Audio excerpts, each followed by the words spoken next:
The Tyburn Megillah was written on this. This is called Gvil. This is it's like leather. It's really difficult to work on.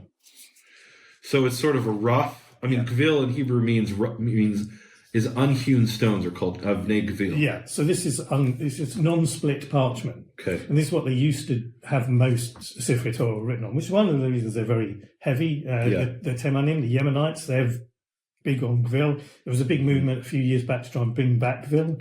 But it's horrendously difficult to work on. So most people use this stuff, which is called clough. It doesn't have quite the rules of clough, which used to be clough. There's three kinds. Wait. Is Gvil, clough, and duchsustus. Maybe we won't get into that one. Maybe we won't get into that level of detail. But so this stuff's much easier and whiter and nicer and stuff like that. And it feels now, why good. is it white? Is it bleached? No, it's not bleached. They did go through a period where the quality of the skin was so bad that they would coat it with a chalky substance called log, which is a nightmare for anybody repairing it because it means I've gotten that all over my hands. The ink kind of lifts off, it bounces off, and I've fixed a number where you fix it and then you come back to it and literally the next day it's bounced off again. So you need to add some more extra gum arabic into the ink and stuff like that. So this is the clough.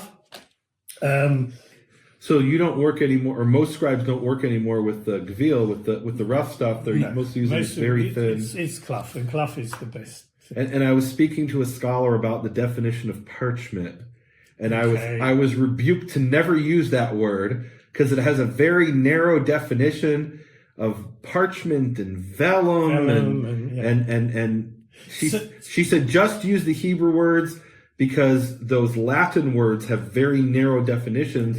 And even libraries will write in their catalogs that it's on vellum, and she says that's completely wrong. She said you should always speak about skin-based materials. Okay, and I'm like, okay, we're just going to use the Hebrew words, which is what she suggested, because that even those have some ambiguity. Because in some texts they mean one thing, in some texts they mean another thing, and they have to be prepared in a particular way. Right. I mean, there is only one parchment maker left in the UK and does all the stuff for Parliament, and so I'm writing an article on that at the moment. But frankly, if I stood behind them when they put it into the line to get rid of the hairs, and I made the declaration of intent again, that could be kosher clough.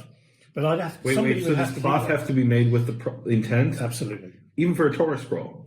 But particularly for a Torah scroll. Okay.